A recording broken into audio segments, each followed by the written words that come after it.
محمد کر رہا تھا عزیزوں کہ کل سے ماہ مبارک رمضان ہے، لہذا قرآن مجید کی تلاوت پر ایک خاص توجہ ضرور ہونا چاہیے، ضرور ہونا چاہیے۔ اس کے علاوہ عزیزوں ایک بات اور ماہ مبارک رمضان کے لیے میں آپ کی خدمت میں عرض کر دوں، اور اسی کے بعد انشاءاللہ مجلس تمام۔ بہت ضروری ہے یہ بات عرض کرنا۔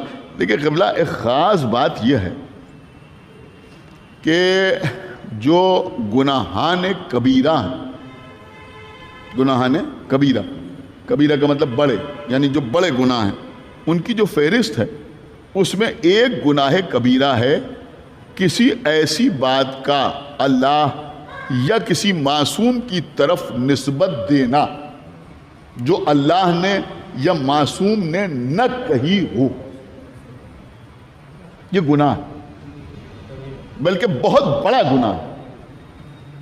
دیکھیں یہ ایک ایسی غلطی ہے کہ جو ہم سے اور آپ سے برابر جانے انجانے ہو جاتی۔ کوئی بات معصوم نے نہیں کہی اور ہم کہہ رہے ہیں کہ مثلا مولا علی نے یہ ارشاد فرمایا، تو ہم گناہ گار ہوں۔ عام طور پر پریکٹیکلی میں بچوں کو بتا رہا ہوں، ہوتا یہ ہے کہ کوئی بات ہمارے دادا کہتے تھے،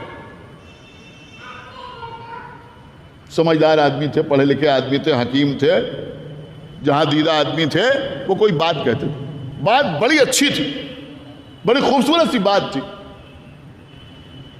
اب ہم نے ان کے سامنے بیان کی، ان کے سامنے بیان کی، ان کے سامنے بیان کی، ہم نے کہا ہمارے دادا یہ کہتے تھے۔ ہو سکتا ہے ہمارے یہ بیان کرنے کی وجہ سے کسی شخص کے کردار میں کوئی بہتری آ جائے، کوئی نماز نہ پڑھتا ہو نماز پڑھنا لگے، کوئی جھوٹ بولتا ہو جھوٹ بولنا چھوڑ دے، کوئی بے ایمانی کرتا ہو بے ایمانی کرنا چھوڑ دے، کوئی عمل نہ کرتا ہو وہ عمل کرنے لگے، تو ہمیں اجر ملے گا۔ ہم نے اپنے دادا کی ایک بات جو ہے وہ آپ کے سامنے بیان کی، لیکن ہم نے اپنے دادا کی بات ان کے سامنے بیان کی۔ بہت غور سے سنیے میری بات، ہوتا یہی، انہوں نے ان کے سامنے بیان کی، انہوں نے ان کے سامنے بیان کی، 2-4 لوگوں تک تو وہ چلا۔ اس کے بعد چلتے چلتے کیا سنایا، اس کے بعد کسی نے بیان کرنا شروع کر دیا کہ مولا علی یہ ارشاد فرماتے۔ اب یقین مانے بالکل ایسا ہی ہوتا ہے۔ ایک صلوات پڑھیں بر محمد۔ آپ میری بات سمجھے یا نہیں سمجھے؟ جیسے مثلا کوئی بہت اچھا شعر ہو، بہت اچھا شعر کسی نے سنا، شعر اچھا پسند آیا، تو اب ان کی کچھ سمجھ میں نہیں آیا تو انہوں نے کہا مرزا غالب کا شعر ہے، مرزا غالب کے فرشتوں کو خبر نہیں کہ یہ ان کا شعر ہے، اور انہوں نے کہا یہ مرزا غالب کا شعر ہے۔ اب اس وقت موضوع نہیں ہے، ورنہ میں آپ کی خدمت میں عرض کرتا کہ نامعلوم کتنے بند اور کتنی بیتیں میر انیس کا نام لے کے بیان ہوتی ہیں جو میر انیس نے نہیں کہیں۔ شاید آپ لوگوں کو حیرت ہو اور تعجب ہو کہ مثلا آپ نے ابھی تک یہی سنا ہوگا کہ عباس مر گئے، علی اکبر جدا ہوا، ہم سے کسی نے یہ بھی نہ پوچھا کہ کیا ہوا۔ جو ذاکر جو عالم پڑھتا ہے وہ کہتا میر انیس نے فرمایا۔ یہ میر عشق کی بیت ہے، میر عشق ایک شاید گزرے ہیں ان کی بیت، لیکن بیت بہت اچھی ہے، اس میں کیفیت ہے، لہذا میر انیس کی طرف لوگ منسوب کر دیتے ہیں۔ میری بات سمجھے؟ ایک صلوات پڑھے بر محمد وآل، لیکن سمجھانا تھا، آپ میری بات سمجھ رہے ہیں؟ تو اسی طرح سے نہ معلوم کتنے شعر ہیں، اچھا شعر لگا، انہوں نے کہا اقبال نے یہ فرمایا ہے، غالب نے یہ فرمایا ہے۔ اب وہاں تو مسئلہ الگ ہوتا ہے، ٹھیک ہے میر انیس نے کہا یا نہیں کہا، لیکن اگر اس طرح سے کسی جملے کو آپ معصوم کی طرف منسوب کرتے ہیں تو آپ گناہ گار ہو، یعنی وہاں تو جہل ثابت ہوتا ہے، ٹھیک ہے کوئی بات نہیں، لیکن اگر معصوم کی طرف آپ منسوب کرتے ہیں تو آپ گناہ گار ہوتے ہیں، چاہے کنٹینٹ کتنا ہی اچھا کیوں نہ ہو۔ ایک صلوات پڑھیں بر محمد وآل، کتنا ہی اچھا، یعنی بہترین بات ہے، بات بہت اچھی ہے، بات بہت اچھی ہے، لیکن ہمارے کسی بزرگ نے کہی ہے، مولا علی نے نہیں کہی۔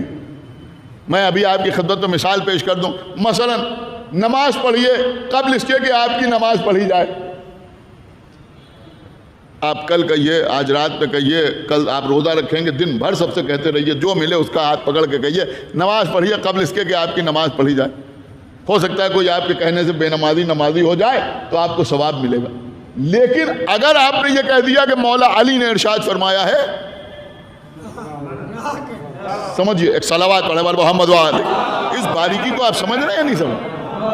میرے بھائی سمجھیے، میں ہاتھ جوڑ کے عرض کر رہا ہوں، یہ بہت ضروری ہے کل کے لیے، آپ کے لیے جو میں عرض کر رہا ہوں۔ اگر آپ نے یہ کہہ دیا کہ مولا علی نے یہ ارشاد فرمایا ہے تو آپ گناہ گار ہوں، اس لیے کہ مولا علی نے یہ نہیں ارشاد فرمایا۔ جملہ بہت اچھا ہے، اس کے اچھا ہونے سے کوئی انکار نہیں ہے، لیکن چونکہ مولا علی نے نہیں کہا ہے لہذا آپ اس کو ان کی طرف منسوب نہیں کر سکتے۔ اچھا، عام دنوں میں اگر آپ یہ کام کریں تو آپ خالی گناہ گار ہوتے ہیں، لیکن اگر حالت روزہ میں، حالت صوم میں روزہ رکھے ہوئے ہیں اور اس وقت آپ کوئی ایسا کام کریں کہ آپ یہ کہیں کہ یہ جملہ مولا علی نے ارشاد فرمایا، یا چھٹے امام نے ارشاد فرمایا، یا اللہ قرآن میں ارشاد فرماتا ہے، یا بی بی فاطمہ زہرا ارشاد فرماتی ہیں اور انہوں نے نہیں کہا ہے، تو صرف آپ گناہ گار نہیں ہوتے بلکہ روزہ ٹوٹ جاتا۔ ایک صلوات پڑھیں پر محمد، وہاں روزہ ٹوٹ جاتا۔ میرے خیال میں ہم روزے کے عالم میں باقی چیزوں کا تو خیال رکھتے ہیں، انہوں نے کہا کھانا کھایا تو روزہ ٹوٹ جائے گا، اور پانی پیا تو روزہ ٹوٹ جائے گا، اور یہ کیا تو روزہ ٹوٹ جائے گا، اور وہ کیا تو روزہ ٹوٹ جائے گا، لیکن اس چیز پر باقاعدہ دھیان نہیں دیتے۔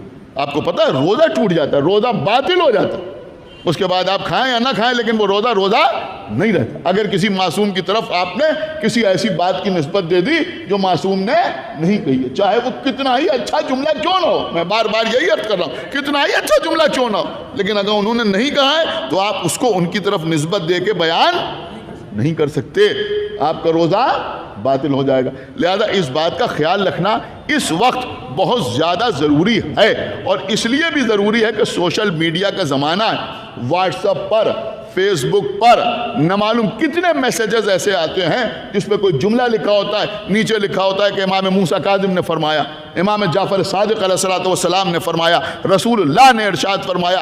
جب تک تحقیق نہ کر لیجئے اس وقت تک اسے فارورڈ نہ کیجیے۔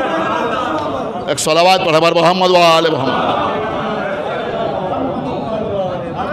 دیکھیں، میں سمجھتا ہوں کہ لوگ کلپس وغیرہ چلاتے ہیں، یہ ضروری ہے کہ لوگوں تک اس کو کلپ کی شکل میں آگے بڑھایا جائے کہ جب تک کنفرم نہ ہو جائے، یا تو آپ کو کنفرم ہو، آپ جانتے ہو، مثلا احادیث ہیں جو آپ کو یاد ہے، رسول اللہ نے فرمایا ذکر و علی جی نے بعدہ، ایک بار نہیں 1000 بار فارورڈ کیجئے، آپ کے اجر میں اضافہ ہوگا۔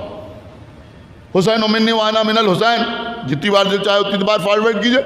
جن حدیثوں کے بارے میں کنفرم ہے کہ یہ معصوم کی حدیث ہے، اس کو بیان کرنے میں کوئی حرج نہیں ہے، لیکن اگر کنفرم نہیں ہے تو پہلے معلوم کیجئے کہ یہ معصوم نے فرمایا ہے یا نہیں فرمایا۔ اگر آپ میں خود اتنی صلاحیت ہے کہ آپ اس کو تلاش کر سکتے ہیں، تحقیق کر سکتے ہیں، تو آپ تحقیق کیجئے، اور اگر آپ تحقیق نہیں کر سکتے تو کسی پڑھے لکھے آدمی سے پوچھئے کہ یہ معصوم کی حدیث ہے یا نہیں۔ ایک صلوات پڑھیں پر محمد و آل، اس سے پوچھئے آپ، سمجھ رہا؟ اور اگر کوئی آپ کو واٹس ایپ پہ کوئی ایسی حدیث بھیج رہا ہے تو آپ اس سے پوچھئے کہ اس کا ریفرنس کیا ہے، کس کتاب میں تم نے دیکھی، کہاں دیکھی، کہاں لکھا ہوا ہے۔ اور میں تو یہاں تک آپ کی خدمت میں عرض کروں گا کہ اگر کوئی ریفرنس بتائے تو اس ریفرنس کو بھی چیک کرنے کی ضرورت ہے۔ ایک صلوات پڑھیں محمد وآلہ۔ بڑی اہم بات ہے جو میں عرض کر رہا ہوں، میں سمجھتا ہوں کہ اس وقت کی ضرورت ہے جو میں آپ کی خدمت میں عرض کر رہا ہوں، ورنہ آپ کا اچھا بھلا روزہ باطل ہوا جا رہا ہے، آپ دن بھر بھوکے بھی رہے، پیاسے بھی رہے، پریشان بھی رہے، اور روزہ بھی گیا۔ خالی فارورڈ نہیں، میں عرض کروں گا لائک بھی نہ کیجئے۔ آپ پڑھیے، آپ جس کی بھی تقلید میں ہوں، آپ اس کے فتاویٰ پڑھیے، یہاں تک علماء نے لکھا ہے، یہاں تک لکھا ہے، یہاں تک کہ خالی بیان کرنا نہیں۔ سنیے گا نہیں صاحب، بہت قیمتی بات سمجھا نہیں بیان کی، کوئی دوسرا تمہارے سامنے بیان کر رہا ہے اور اس نے یہ کہا کہ رسول اللہ نے یہ ارشاد فرمایا، اور رسول اللہ نے ایسا ارشاد نہیں فرمایا ہے، اور تم نے اس کی مروت میں خالی سر ہلا دیا کہ ہاں۔ ایک صلوات پڑھیں پر محمد، خالی سر ہلا، یعنی آپ سمجھ رہے ہیں میری بات کہ آپ کسی کی مروت میں آپ نے سر ہلا دیا کہ ہاں ہاں، تب بھی روزہ باطل ہو جاتا ہے۔ اور اس کے برعکس بھی ہے کہ مثلا کوئی حدیث مشہور ہے، سمجھ رہے ہیں، اور معصوم نے ارشاد فرمایا ہے اور کسی نے آپ کے سامنے حالت تب بھی روزہ باطل ہو جاتا ہے۔ اسی لیے میں کہہ رہا ہوں کہ خالی فارورڈ کرنے کا مسئلہ نہیں ہے، لائک بھی نہ کیجیے۔ ایک صلوات پڑھیں پر محمد وآلہ، لائک بھی نہ کیجیے۔ اگر کنفرم نہ ہو تو اس کے اوپر کسی قسم کا کوئی ری ایکشن دینے کی ضرورت نہیں ہے۔ اس لیے کہ روزے میں اور زیادہ، اور یوں تو ہمیشہ اس چیز میں احتیاط رکھنا چاہیے۔ اب آپ بڑی خاموشی کے ساتھ سن رہے ہیں، لہٰذا میں عرض کروں انشاءاللہ آپ کو بھی لطف آ جائے کہ اگر معصوم نے نہیں ارشاد فرمایا ہے اور کوئی ہم سے کہہ رہا ہے کہ صاحب کیا معصوم نے یہ ارشاد فرمایا ہے اور ہم نے دہرایا نہیں، یہ بھی نہیں کہا کہ ہاں کہا ہے، صرف گردن ہلا دی کہ ہاں، تب بھی روزہ باطل ہو گیا۔ کل سے خیال رکھیے گا، میں کیا عرض کر رہا ہوں، کسی نے آپ کے سامنے کہا، دو چار ملنے والے ادھر ادھر کے بیٹھے ہوئے تھے، کسی نے آپ سے کہا کہ کیا رسول اللہ نے تراویح پڑھنے کا حکم دیا ہے؟ آپ نے دیکھا یہ بیٹھے کہا ہاں، روزہ صلوات پڑھتے پر محمد و آل محمد،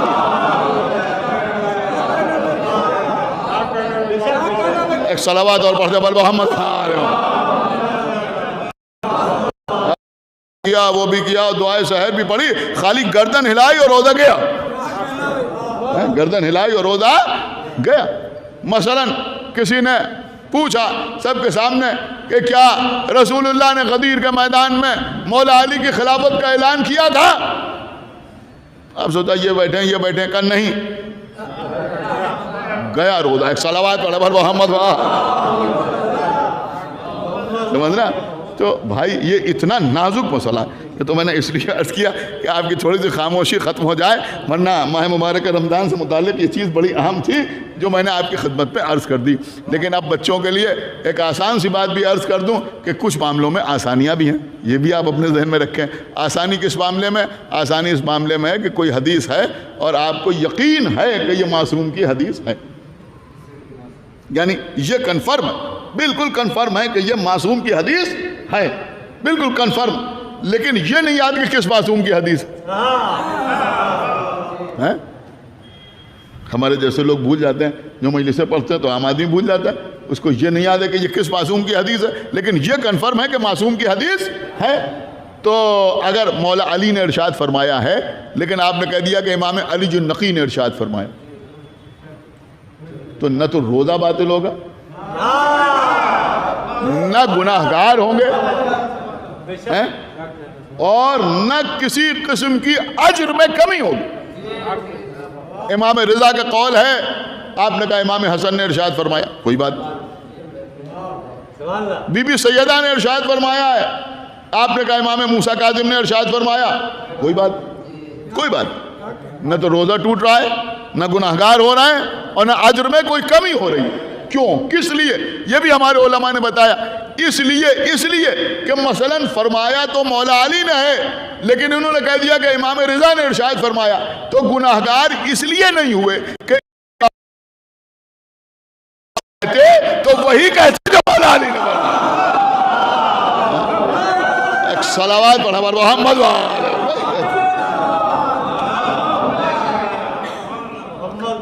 ایک صلوات اور پڑھتے پر محمد وآلہ تو بہرحال یہ عرض کرنا اس لیے ضروری تھا کہ ماشاءاللہ آپ سوشل میڈیا پہ ایکٹیو رہتے ہیں، تو کل سے جب روزہ رکھیں تو ان چیزوں کا خاص طور سے خیال رکھیں، اور میں سمجھتا ہوں کہ 1 مہینے ایسی پریکٹس ہو جائے کہ پھر سال بھر اس بات کا خیال رکھیں۔ ایک صلوات پر محمد وآلہ